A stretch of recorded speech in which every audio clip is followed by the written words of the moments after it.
화면 봐요. 읽어볼까요? 시작. 그는 진리의 영이라. 세상은 그를 받지 못하나니 이는 그를 보지도 못하고 알지도 못함이라. 그러나 너희는 그를 아나니 그는 너희와 함께 또 너희 속에. 여기 그는 누구라 그랬죠? 성령님이에요. 그것이라 안 하고 그를 이라고 했어요. 있지 아니고요. 시라고 했어요. 그것이 아니고 우리는 뭐라고 해야 돼요? 그분이라고 해야 돼요. 성령님. 성령님을 말씀하시는 건데 세상은 성령님을 모른대요. 세상은 성령님을 모른대요. 그러나 너희는 성령님을 안다 이렇게 돼 있어요. 성령님은 너희와 함께 거하시고 너희 속에 계시겠다 이렇게 되죠. 이걸 합치면 내 속에 나와 함께 거하신다 이렇게 되어 있습니다. 성령님이. 여기서 제가 좀 보려는 게 뭐냐면 세상은 성령님을 모르고 그러나 너희는 알고, 요걸 제가 보려고 그래요. 성령님은 진리의 영이시라. 세상은 성령님을 받지 못했기 때문에 보지도 못하고 알지도 못하고 그러나 너희는 안다 이렇게 되어 있습니다.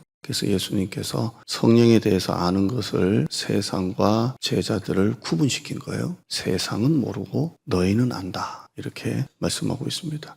우리는 우리 안에 성령님이 우리 속에 함께 거하고 계시는 줄 믿습니다. 그래서 우리는 성령님을 안다 이렇게 돼 있어요. 안다 이렇게 돼 있습니다. 성령이 있는 사람하고 성령이 없는 사람하고는 완전히 틀려요. 완전히 틀려요. 성령이 있는 사람은 하나님께 예배드리고 봉사하고 교회에 나오고 그런 재미로 살아가요. 우리 성령님이 있는 사람은. 근데 성령님이 없는 사람은 교회에 나가는 게 뭐가 재밌냐고 그래요. 예배드리는 게 뭐가 재밌냐고 그래요. 근데 우리는 성령의 사람이기 때문에 세상에서 노는 것보다 교회에 와서 예배드리는 게 훨씬 더 재밌어요. 그죠? 훨씬 더 은혜롭고. 그죠? 그렇습니다. 그래서 사는 가치관이 다르고요. 사상이나 생각이 다 달라요. 우리는 하나님의 영이 있는 사람이에요. 여러분의 자녀들이 믿음의 배우자를 만나야 돼요. 저도 우리 애들 놓고 기도하면 우리 애들 여러 번 볼 때는 하나는 목사고 하나는 교회에서 열심히 하잖아요. 그래도 못 믿겠어요. 세상이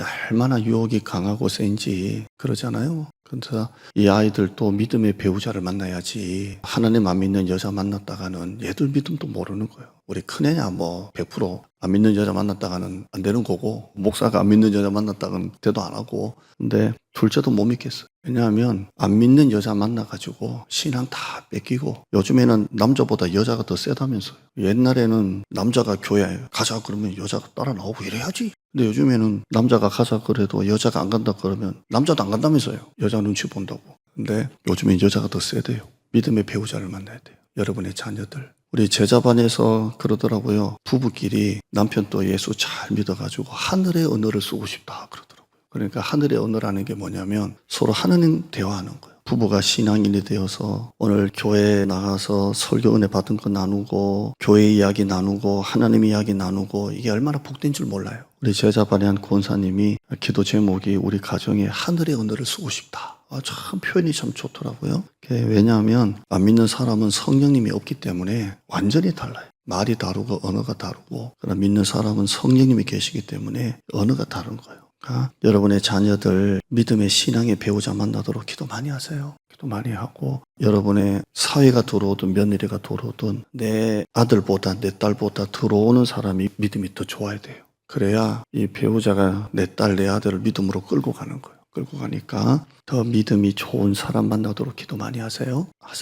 그리고 만나기를 축복합니다. 요즘에는 목회자가 결혼 초대 안 하더라고요. 웬만하면 그냥 신부 아버지가 나와가지고 편지 읽고 말더라고요. 우리 조카도 우리 누나가 울산 한 3,000명 되는 게 반주도 하고 한다고 하는데, 아니 결혼식 가보니까 목사님 안 모시고 명이 나와가지고 편지 읽고 말더라고. 내가 이따고 결혼하냐고, 목사님 모시고 주례받아야지. 요즘에 다 그런데요. 다 그러길 뭘 다 그래. 목사님 주례받고 축복받아야지 그랬는데, 여러분이 믿는 사위 배우자 만나서 결혼할 때 세상에 요즘 목사님 주례 안 하고 나와서 편지 읽고 한다는데요. 그런 거 하지 마요. 우리 교인들은 목사님 축복받아야 돼요. 축복받고. 그래서 여러분이 신앙의 가정 되기를 바랍니다. 그래야 가정이 기도하는 가정이 되고 하늘의 언어를 써요. 하늘의 언어를. 하늘의 언어를 씁니다. 성령님과 구분하는 거예요. 세상은 그를 보지도 못하고 알지도 못함인데 그러나 너희는 그를 아나니 그러나 너희는 그를 아나니 이게 복이에요. 세상이 모르는 성령님을 우리가 안다는 거, 모신다는 거 이거 복입니다. 복. 오늘 여러분 예배 들으러 나온 여러분 복 받았습니다. 아멘. 성령님은 이성으로, 사고로, 철학으로, 과학으로는 알 수가 없어요. 성령을 알고 믿는 것은 성령으로만 가능해요.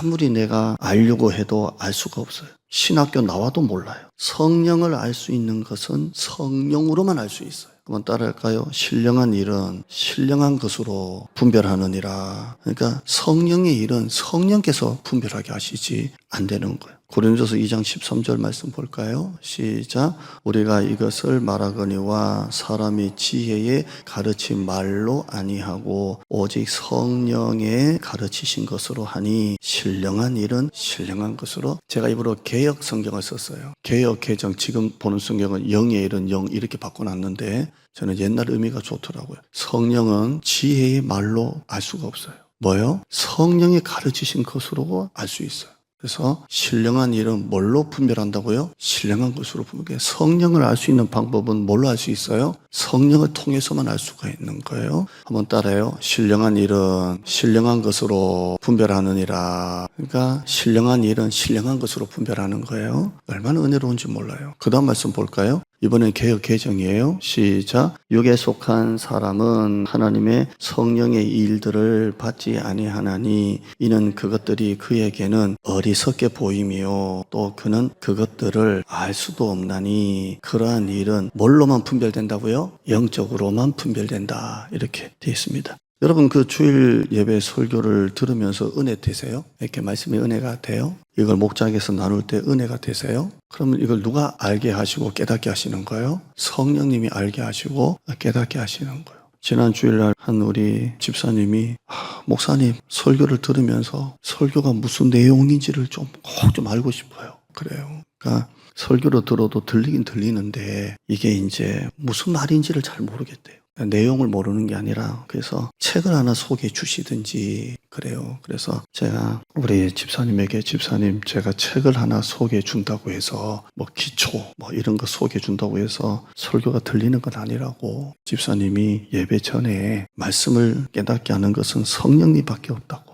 그래서 예배 전에 앉으셔가지고 이게 그날 되든 안 되든 간에 딱 앉으셔서 성령님 오늘 목사님 설교가 잘 들리게 해주세요. 이렇게 한번 기도해 보시라고. 원래 예배 전에 앉아가지고 먼저 기도하고 시작하시니까 그래서 집사님이 시작할 때 성령님 이렇게 하나님 하시든지 이 설교를 좀 깨닫게 해주세요. 이렇게 하라 그러니까 알겠다고 그러셨는데요. 여러분 신령한 일은 신령한 것으로 할 수 있어요. 그러한 일은 영적으로 분별되기 때문이라 이렇게 돼 있어요. 설교가 내 말씀으로 레마로 확 들리는 건 영적으로 분별되니까 그래요.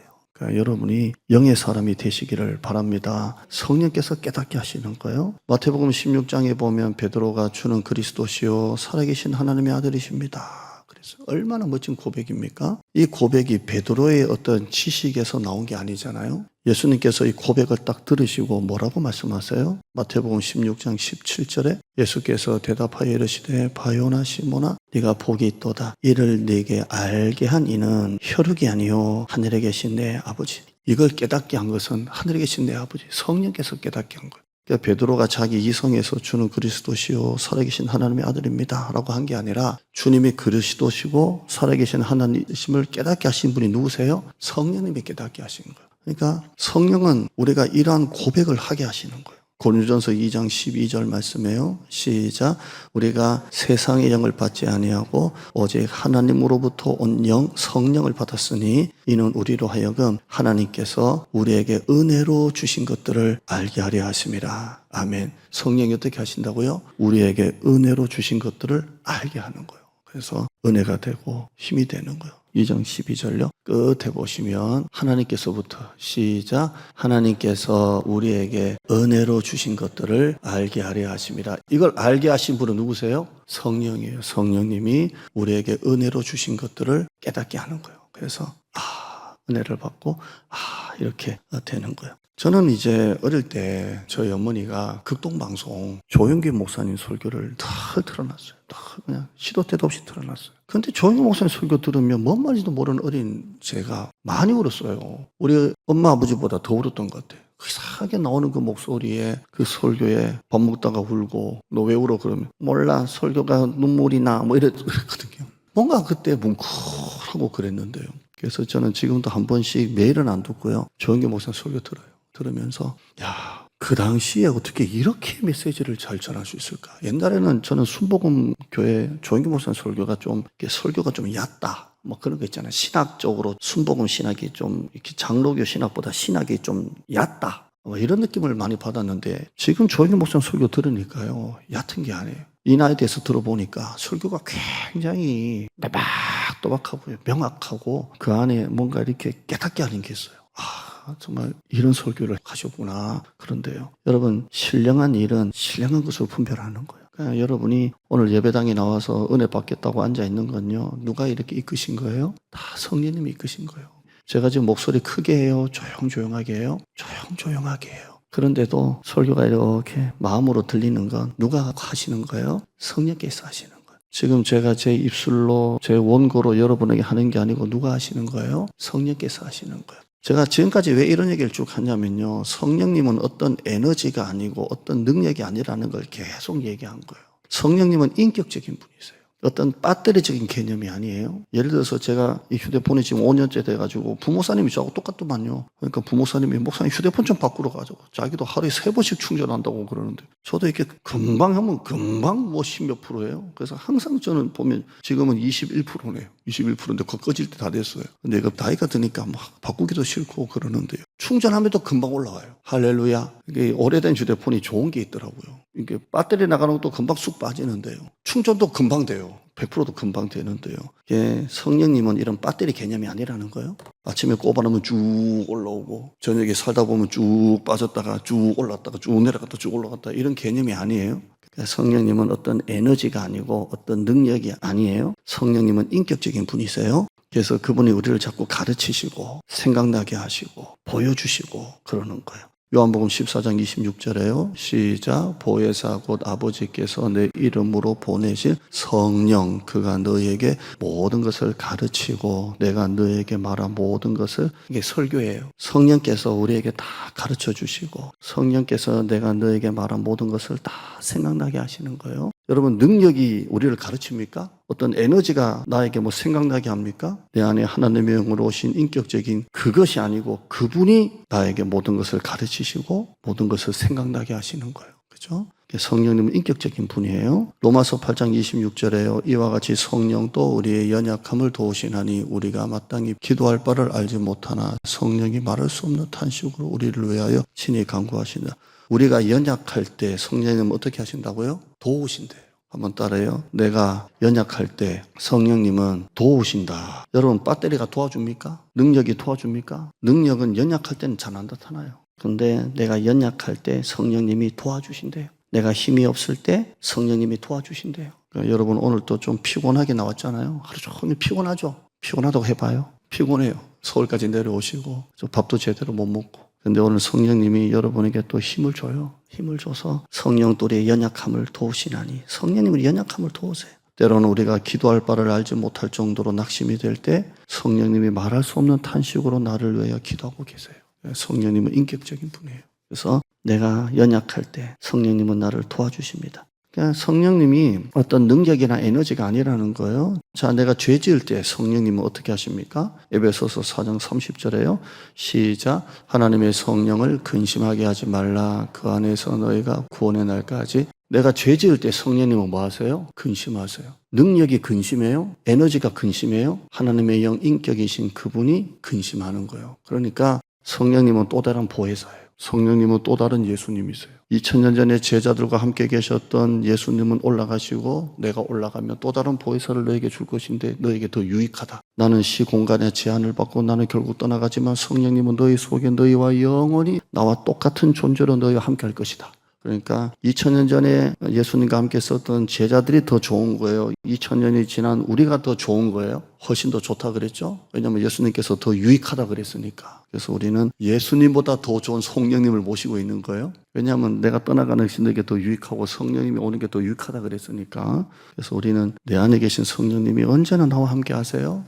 언제나 나와 함께 하십니다. 행복하죠? 아멘은 별로 안 행복해 보여요? 성령님은 인격적인 분이에요. 이걸 모르면 맹신이라 그랬죠? 모르고 믿는 게 뭐라고요? 맹신이고요. 모르고 열정적으로 믿는 걸 뭐라고요? 광신이라 그래요. 성령님을 인격적인 분으로 개념을 잡지 못하면 성령님이 어떤 능력이 되기 때문에 성령님이 나타내시는 능력이 성령님인 줄 아는 거예요. 그러니까 오만 기도원 다 쫓아다니면서 능력 받겠다고 막 하는 거 있잖아요. 그래서 모르고 믿는 게 맹신이고요. 모르고 열정적으로 믿는 것은 광신이에요. 여러분, 능력은 성령님이 나타나시는 거지 성령님의 본질은 아니잖아요. 근데 우리는 그 능력을 너무 좋아할 때가 있습니다. 성령님은 인격이신 하나님이십니다. 그래서 성령님은 무엇인가가 아니라 누구신가로 묻는다 그랬죠? 한번 따라할까요? 성령님은 무엇인가가 아니라 누구신가. 지금부터 우리가 봤던 구절 한번 보죠. 새벽에도 봤고요. 쭉 한번 보죠. 요한복음 14장 16절. 내가 아버지께 구하겠으니 그가 또 다른 보혜사를 너에게 주사 영원토록 너희와 함께 있게 하려니. 17절에요. 그는 진리의 영이라. 그분은 진리의 영이라. 세상은 능히 그분을 받지 못하나니 이는 그를 보지도 못하고 알지만 그러나 너희는 그를 아나니 이는 그는 너희와 함께 가시며. 그라는 말, 그분, 이시 아니고 힘이다. 그분,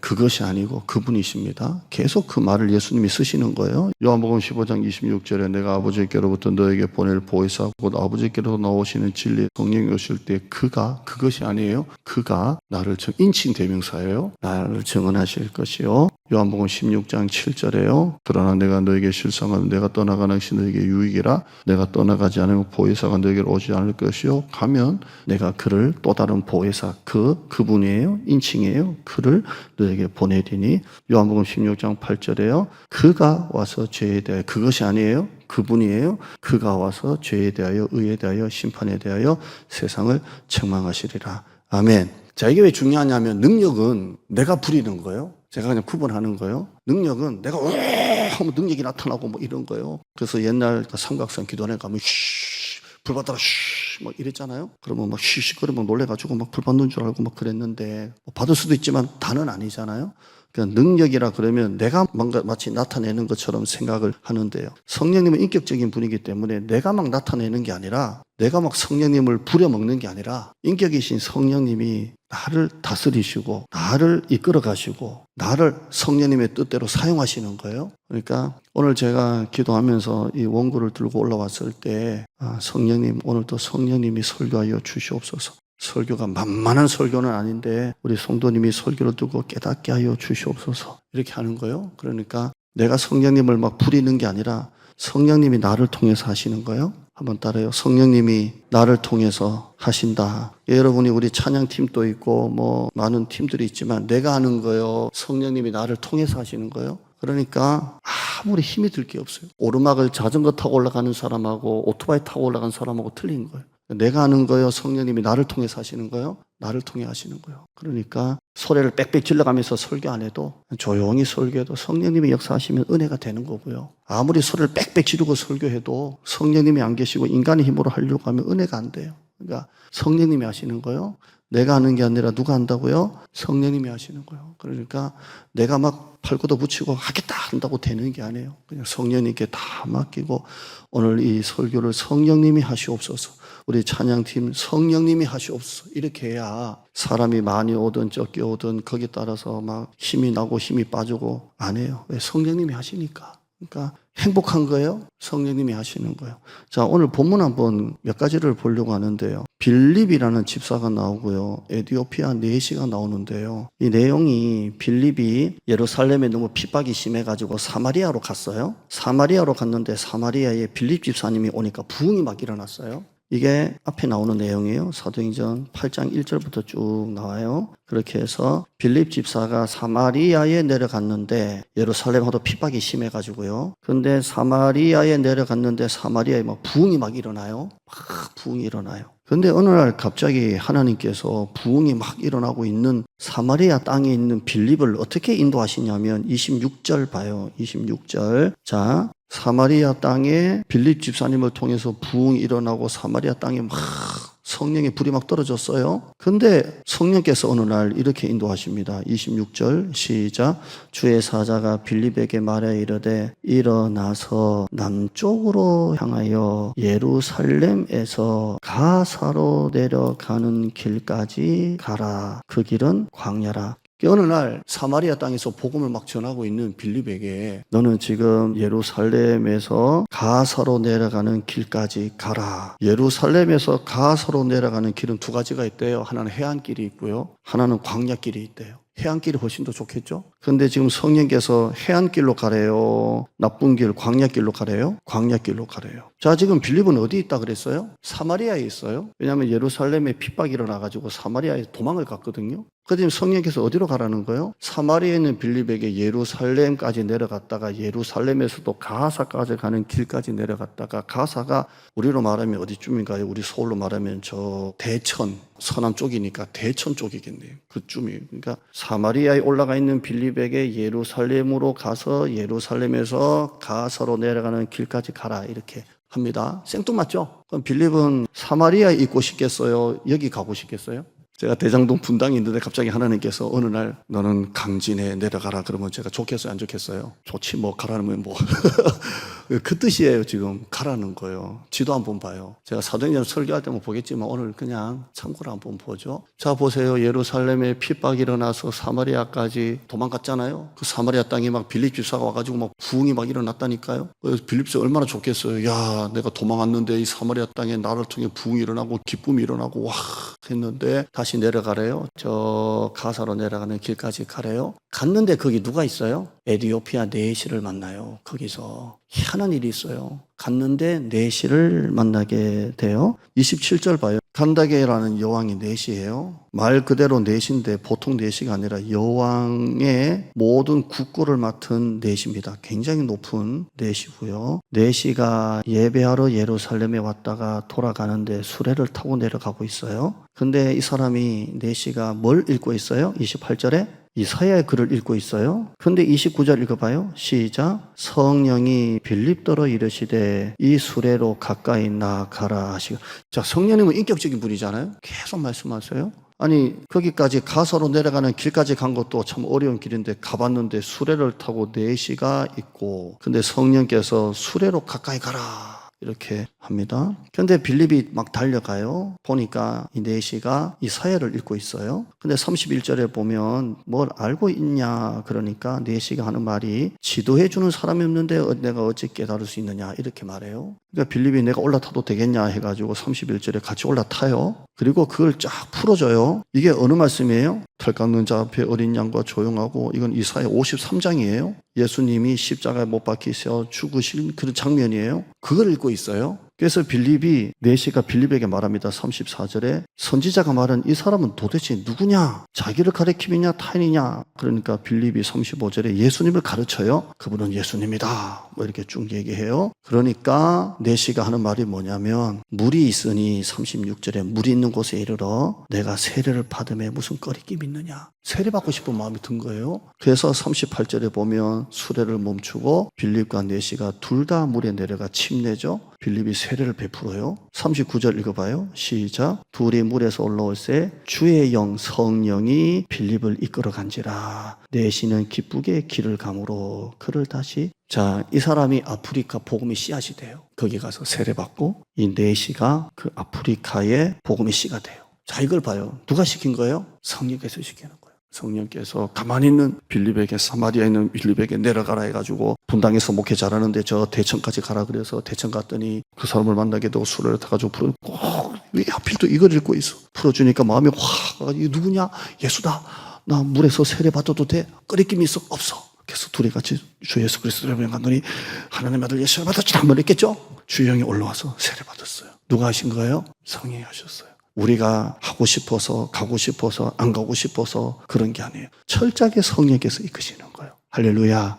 그러니까 우리가 성령님을 부리는 게 아니에요. 성령님이 나를 이끄시는 거예요. 아멘. 그러니까 잘 아셔야 돼요. 내가 막 나타내야지 한다고 나타나는 게 아니에요. 성령님이 내 안에서 역사하시는 거예요. 그러니까 여러분 자전거 타고 오르막 올라가는 거하고 반복하잖아요. 오토바이 타고 올라가는 거 천지차예요. 내가 하는 게 아니고 누가 하시는 거예요? 성령께서 하시는 거예요. 그러니까 신나고 재밌고 즐겁고 할렐루야. 또 하나 봐요. 저 뒤에 13장 보면 1절에서 3절까지 쭉 내용 이야기할게요. 안디옥 교회예요. 안디옥 교회 5명의 지도자가 있어요. 5명의 지도자가 다 흑인도 있고요. 인종이 좀 달라요. 근데 2절에 이 5명의 지도자가 2절에 뭐 하고 있어요? 금식 기도하고 있어요. 근데 금식 기도할 때 성령님이 말씀하십니다. 2절 한번 읽어봐요. 시작. 주를 섬겨 금식할 때에 성령이 이르시되 내가 불러 시키는 일을 위하여 바나바와 사울을 따로 세우라. 5명 중에 2명을 선교사로 보내래요. 자, 한번 봐요. 5명이 주를 섬겨 금식할 때에 바나바와 바울을 따로 떼서 선교사로 보낼 생각을 하고 있었습니까? 전혀 안 하고 있었습니까? 전혀 안 하고 있었겠죠. 5명의 지도자가 팀 목회하고 있어요. 근데 성령께서 기도하는 중에 말씀하십니다. 내가 불러 시키는 일을 위하여 너희 5 중에 2명을 따로 세워서 선교사로 보내라. 이렇게 해요. 이들은 2명을 보내려고 기도한 게 아니에요. 전혀 생각하지 못했던 하나님이 시키시는 일이 떨어진 거예요. 자, 그때 그들이 뭘 해요? 3절 읽어봐요. 시작. 이에 금식하며 기도하고 2 사람에게 안수하여 보내니라. 팀 목회 5 하다가 2를 선교사로 보내요. 이거 누가 시킨 거예요? 성령께서 하신 거예요. 이걸 이 사람들이 원래 생각했던 거예요? 안 했던 거예요? 안 했던 거예요. 근데 성령님이 시키시는 그 감동대로 순종하고 2분을 선교사로 파송하면서 선교가 확 열리는 거예요. 누가 하신 거예요? 성령께서 하시는 거예요. 이런 내용 또 나와요. 사도행전 16장을 쭉 가보면 6절이에요. 6절에 보면 사도 바울은 원래 아시아 쪽에서 복음을 시작하려고 그랬어요. 전도를 아시아 쪽으로 가려고 했어요. 2차 선교를 말합니다. 아시아 쪽으로 가려고 했어요. 근데 6절은 아시아에서 누가 전하지 못하게 막으세요? 성령이 막으세요. 6절 읽어봐요. 시작. 성령이 아시아에서 말씀을 전하지 못하게 하시거늘 그들이 부르기아와 갈라디아 땅으로 다녀가. 이렇게 되어 있어요. 어떻게든 가려고 하는데 누가 이걸 막으세요? 성령이 자꾸 막으세요. 자꾸 막으세요. 7절 읽어봐요. 시작. 무시아 베르러 비두니아로 가고자 애쓰되 예수의 영이 허락하지 않아요. 누가 허락하지 않아요? 성령께서 허락하지 않아요. 어떻게든 가려고 해요. 이게 하나님을 위한 거라고 생각하고 어떻게든 가려고 해요. 그런데 이걸 누가 막으세요? 성령이 막으세요. 그러니까 봐요. 여러분이 하나님을 위한 거라고 하는 일이 어쩌면 성령님이 기뻐하지 않는 일일 수도 있다는 거예요. 자, 다윗이 성전 건축하려고 막 다 모아놨잖아요. 하면 돼요. 근데 하나님이 나단 선지자 통해서 막으시잖아요. 그러니까 여러분이 나는 하나님을 위한다고 하는 일들이 어쩌면 하나님의 뜻에 반대될 수도 있는 거예요. 그러니까 항상 우리는 무슨 기도를 해야 돼요? 나의 원대로 마시고 하나님의 원대로 무엇을 원하시는지 계속 물어야 되잖아요. 제가 이전 놓고 기도할 때 얼마나 기도를 많이 했겠어요? 목회를 건 거예요. 만약에 이런 것도 있잖아요. 만약에 부흥이 안 되면 목사님 사례비도 줄 수 없다. 그럴 수도 있잖아요. 다 건 거예요. 왜냐하면 서울 온 성도님이 안 따라오고 새가정이 안 오면 교회는 목사님 사례까지 줄 수 없는 형편까지 갈 수 있잖아요. 이게 얼마나 두려운 말인 줄 알아요? 단지 사례를 못 받아서 힘들게 산다는 게 아니라 실패잖아요, 사실. 근데 백날 기도하는 거예요, 이거 가지고. 야망인지 비전인지 백날 기도하는 거예요. 그리고 하나님 인도하심대로 이 땅을 하나님 주셨고 계속 이렇게 좋은 분들과 함께 신앙생활 할 수 있다는 게 너무 감사해요. 아멘. 그러니까 여러분, 예수의 영이 허락하면 안 되는 것도 되게 돼 있고요. 가기 싫어도 하나님이 가게 만드시고요. 내가 아무리 또 애쓰고 힘써도 예수의 영을 허락하지면 안 되는 거예요. 그죠? 안 되는 거예요. 그래서 사도 바울이 계속 안 돼요. 9절 봐요. 시작. 밤에 환상이 바울에게 보이니 마게도냐 사람 하나가 그리스예요. 하나가 서서 그에게 청하여 이르되 그리스로 와서 우리를 도우라. 이게 유럽이에요. 유럽의 첫성. 도와라. 10절 읽어봐요. 시작. 바울이 그 환상을 보았을 때 우리가 곧 마게도냐로 떠나기를 힘쓰니 이는 하나님이 저 사람들에게 복음을 전하라고 우리를 부르신 줄로 인정함이라. 그제야 사도 바울은 깨닫는 거예요. 아, 성령께서 이쪽으로 이끄시는구나. 그래서 사도 바울이 아시아 쪽으로 가려다가 턴했던 자리가 그리스예요. 그리고 네아폴리 이렇게 해가지고 복음을 전하는 그런 장면이 나옵니다. 여러분, 성령님이 지금 여러분에게 말씀을 하고 계십니다. 사무엘상 2장 30절에 나를 존중히 여기는 자를 내가 존중히 여긴다라고 말씀합니다. 여러분이 성령님을 존중히 여기면 성령님이 여러분을 존중히 여기세요. 무슨 말이냐면 여러분이 성령님의 말씀의 음성에 순종하고 종이 하겠습니다라고 하면 성령님도 여러분을 존중히 여기신대요. 반면에 나를 멸시하는 자는 내가 그를 경멸한다 그랬어요. 여러분이 성령님을 무시하고 여러분의 뜻대로 생각대로 이성대로 마음대로 살면 성령님을 경멸히 여기신대요. 그래서 우리는 항상 성령님이 시키시는 일 앞에 순종하고 복종하고 감동 주시는 대로 그게 물질이든 헌신이든 시간이든 하나님 앞에 드리는 거예요. 아멘. 때로는 하나님께서 네가 해라라고 감동이 오면 하나님 이건 내 몫인 줄 알고 하는 거예요. 왜냐하면 성령께서 시키시는 거기 때문에. 한번 따라할까요? 나를 존중히 여기는 자를 내가 존중히 여기고 나를 멸시하는 자를 내가 경멸하리라. 저는 이걸 성령께 적용을 하는 겁니다. 우리가 성령님을 존중히 여기면 성령도 나를 존중히 여기세요. 성령께 순종하는 자를 성령님이 높여주시는 거예요. 아멘. 그래서 항상 그렇게 하는 거예요. 우리가 지금 선교 답사 가는 것도 사실 제일 처음에 가신다는 분이 5명 딱 왔을 때 그만둬야 되겠다. 성지순례도 지원자가 없고 선교 답사도 지원자가 없고 우리 교회는 이거 잘 안 되는구나 했는데 이게 감동이 그치지가 않아요. 선교 답사는 하나님의 또 감동이 자꾸 와요. 그래서 쉽게 주보에다가 성지순례처럼 선교 답사 없습니다 라고 딱 타이핑 쳐서 부모사님들 주려고 하면 지워라. 이게 잘 감동이 안 돼요. 그리고 결국 우리는 지금 이제 9월 7일 날 가는 거예요. 여러분 이런 일 하나하나가 여러분 어떻게 받아들이실지 모르겠지만 전부 다 하나님 앞에 기도하면서 하는 거예요. 이걸 하느냐 마느냐도 성령께서 인도하시는 거예요. 자, 질문 한번 보죠. 화면 한번 볼까요? 나는 평소에 성령님의 음성이나 인도하심을 어떻게 느끼나요? 느끼고 계십니까? 하나님과 늘 교통하고 계십니까? 하나님의 음성을 듣고 인도하심을 듣고 오늘도 여러분 예배 자리에 나온 거 저는 몸이 힘들고 지친데도 성령께서 이 예배 자리로 인도하신 거예요. 아멘. 이번에 시작. 최근에 성령님의 감동이나 인도를 내가 무시하거나 외면했던 게 안 해. 성령 안 해. 못해. 안 돼. 못 가요. 세 번째, 성령님의 인도하심에 내가 힘들어도 불가능해도 순종했을 때 어떤 변화가 열매가 있었나요? 이래서 하나님께서 이렇게 하셨구나. 사도 바울이 그랬던 것처럼 이래서 이랬구나. 나에게 이런 은혜를 주시려고 이런 복을 주시려고 그랬구나. 현재 내 삶에서 순종을 요구하신 영역이 있습니까? 어떤 관계 용서해라. 아니면 어떤 재정 네가 드려라. 시간, 헌신 이런 부분 네가 해라. 어떤 영역이 있었습니까? 또 했을 때 어떤 변화가 있었나요? 그 다음에요. 왜 나는 주저합니까? 왜 미룹니까? 두려움, 사람의 시선, 실패한다 두려움, 반대에 대한 비판과 공격 있죠. 항상 영적 지도자나 모든 지도자는 이 비판과 공격이 있습니다. 책임을 져야 되니까. 안 되면 어떡할 거예요? 이런 말들을 얼마나 많이 듣지 아세요? 두려움이 있어요. 핑계거리, 바쁘다, 자기에게 부족하다. 목사님 내년에 할게요. 난 안 돼요.